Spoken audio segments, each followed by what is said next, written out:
বিবেক কি বলে? তাহলে জান্নাতের সরদার যে ইমাম হাসান এবং হুসাইন, অতএব জান্নাতের সরদারদের পাশে যদি আমরা জান্নাতে জায়গা পেতে চাই, এই দুনিয়াতে ইমাম হাসান হুসাইনের পক্ষে কথা বলার প্রয়োজন আছে না নাই?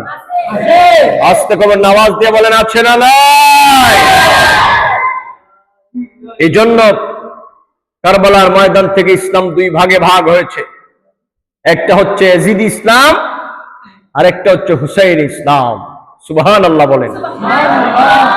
আমরা ইয়াজিদের পক্ষে নয়, আমরা হচ্ছে ইমামে হুসাইনের পক্ষে। কথা বলেন ঠিক কিনা? আমরা কি মুসলমান? বলেন হুসাইনি মুসলমান। বলেন আমরা কি মুসলমান? আর ইয়াজিদকে আমরা ধিক্কার জানাই, ইয়াজিদকে আমরা ঘৃণা জানাই।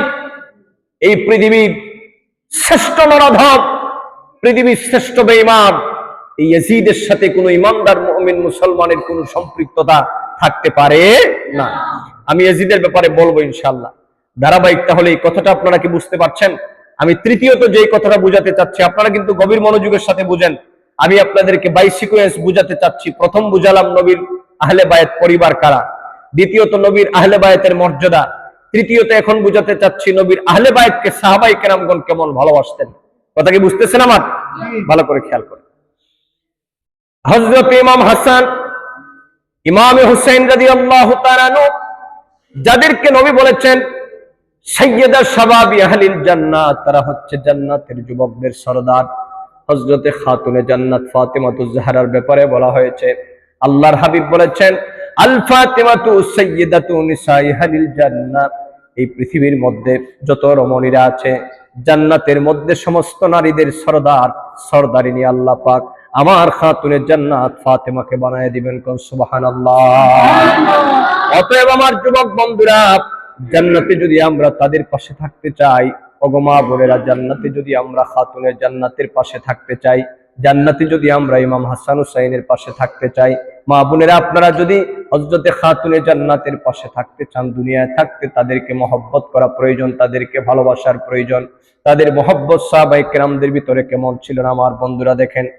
এই পৃথিবীর মানব সম্প্রদায় তো তাদেরকে ভালোবাসবেই, কিন্তু যারা নবীর সাহাবী, আল্লাহ পাকের পক্ষ থেকে যে সমস্ত সাহাবায়ে কেরামগণ মনোনীত, ওই সমস্ত সাহাবায়ে কেরাম আমার বন্ধু নবীর আহলে বায়াতের রাসূলদেরকে কেমন ভালোবাসতেন দেখেন। হযরতে আবু হুরায়রা রাদিয়াল্লাহু তাআলা আনহু, তিনি একদিন মসজিদে নববীর সামনে বসা, এমন সময় হযরত ইমাম হুসাইন রাদিয়াল্লাহু তাআলা আনহু, তিনি ছোট বাচ্চা, সেখান দিয়ে হেঁটে যাচ্ছেন, পায়ের মধ্যে কোনো জুতা নাই, পায়ের মধ্যে কোনো স্যান্ডেল নাই। হযরত ইমাম হুসাইন রাদিয়াল্লাহু তাআলা আনহু কদম মুবারকের মধ্যে সামান্য পরিমাণ একটু মাটি দেখা যায়। হযরতে আবু হুরায়রা রাদিয়াল্লাহু তাআলা আনহু ইমাম হুসাইন রাদিয়াল্লাহু তাআলা আনহুকে তিনি কুলের মধ্যে টেনে নিলেন। কুলের মধ্যে টেনে নিয়ে নিজের রুমালটা দিয়ে ইমাম হুসাইন রাদিয়াল্লাহু তাআলা আনহুর কদম মুবারকের ধুলাগুলা পরিষ্কার করে দিচ্ছেন। সুবহানাল্লাহ। বড় করে বলেন সুবহানাল্লাহ।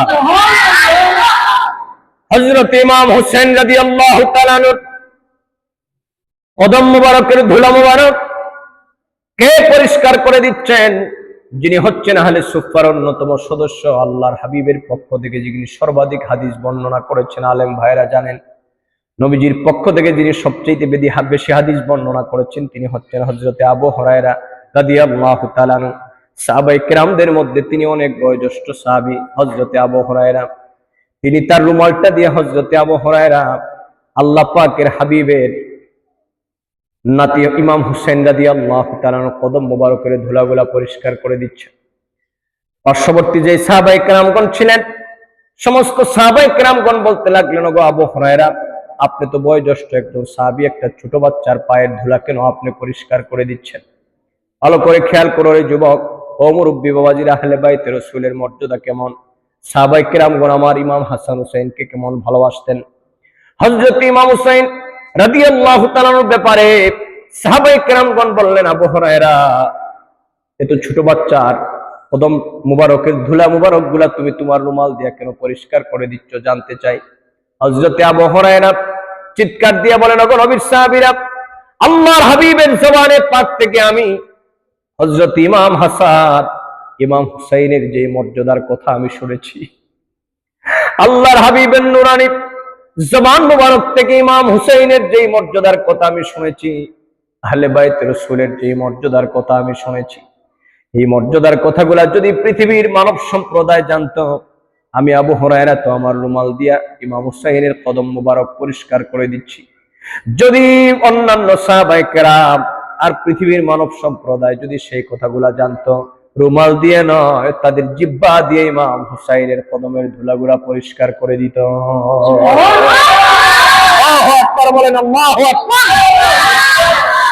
ইমামে হুসাইনের যে মর্যাদা, ইমামে আলী মাকামের যে মহামর্যাদা আল্লাহ এবং তার রাসূল দিয়েছেন, এটা যদি পৃথিবীর অন্যান্য মানুষ জানতো, তাহলে আমি তো শুধু আমার রুমাল দিয়ে পরিষ্কার করে দিচ্ছি, পৃথিবীর মানব সম্প্রদায় জানলে তাদের জিহ্বা দিয়ে ইমামে হুসাইন রাদিয়াল্লাহু তাআলার কদমের ধুলাগুলাকে পরিষ্কার করে দিত। কোন সুবহানাল্লাহ।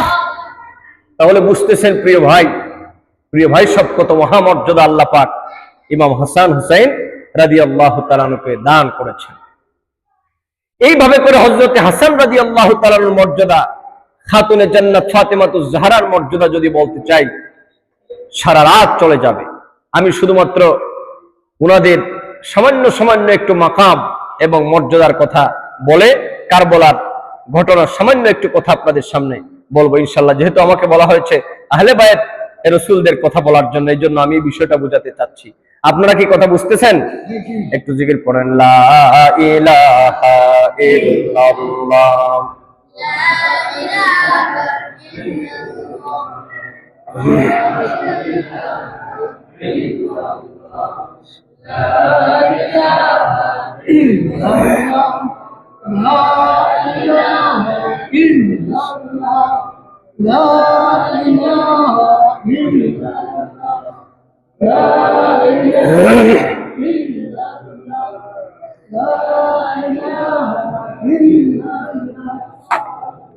লা ইলাহা ইল্লাল্লাহ, লা ইলাহা ইল্লাল্লাহ, লা ইলাহা ইল্লাল্লাহ, মুহাম্মাদুর রাসূলুল্লাহ সাল্লাল্লাহু আলাইহি ওয়াসাল্লাম। আল্লাহ পাক তাদেরকে কি মর্যাদা দিয়েছেন দেখেন। খাতুনে জান্নাত ফাতেমাতুজ জাহরার মর্যাদা, শেরে খুদা আলীর মর্যাদা কেমন জানেন? প্রিয় ভাই সাহেব, শেরে খুদা আলী রাদিয়াল্লাহু তাআলা যার ব্যাপারে আল্লাহর হাবিব বলেছেন আলিয়ুন ফিল জান্নাহ, দুনিয়ায় থাকতে আল্লাহ পাক যাকে জান্নাতের সার্টিফিকেট দান করেছেন, তিনি হচ্ছেন খাতুনে জান্নাতের স্বামী। কোন সুবহানাল্লাহ। আমার নবীর আপন চাচাতো ভাই শেরে খুদা আলী রাদিয়াল্লাহু তাআলা। সেই আলী রাদিয়াল্লাহু তাআলার কেমন মর্যাদা, কথা বুঝেন।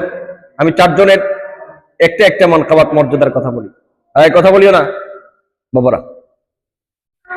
শেরে খুদা আলীর কেমন মর্যাদা, যাকে মহান আল্লাহ পাকের পক্ষ থেকে বলা হয়েছে আসাদুল্লাহিল গালিব।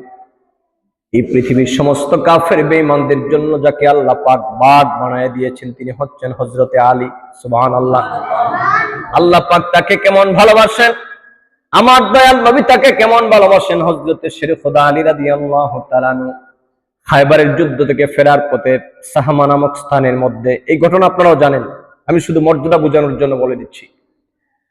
খায়বারের ময়দান থেকে আসার সময় সাহামা নামক স্থানের মধ্যে আল্লাহর হাবিব বললেন, ওগো আলী, বড় ক্লান্ত, আমি ওই জায়গার মধ্যে একটু আরাম করব, তুমি একটু বসে যাও। হযরতে শেরে খুদা আলী কাররামাল্লাহু ওয়াজহুল কারীম তিনি কি করলেন, নামাজের মধ্যে তাশাহুদের মধ্যে আমরা যেই রকম বসি তিনি সেই রকম বসে পড়লেন। আল বিদায়া ওয়ান নিহায়ার মধ্যে ইবনে কাসির বর্ণনা করেছেন, আল্লাহর হাবিব মুহাম্মদ সাল্লাল্লাহু আলাইহি ওয়াসাল্লাম নামা রাসূলুল্লাহ সাল্লাল্লাহু আলাইহি ওয়াসাল্লাম ওয়া রাসুহু ফি হুজরি আলিয়্যিন ওয়া লাম ইয়াকুন সাল্লাল্লাহু হাত্তা গরাবাতিশ শামস ফালাম্মা কামা রাসূলুল্লাহ সাল্লাল্লাহু আলাইহি ওয়াসাল্লাম ফাদআ লাহু ফারুদ্দাত আলাইহি শামস। বড় করে বলেন সুবহানাল্লাহ। আল্লাহর হাবিব বললেন, ওগো আলী, তুমি একটু বসে যাও। শেরে খুদা আলী রাদিয়াল্লাহু তাআলা নামাজের মধ্যে যেই রকম করে আমরা তাশাহুদের মধ্যে বসে যাই, ওই রকম করে শেরে খুদা আলী রাদিয়াল্লাহু তাআলা তিনি বসে পড়লেন।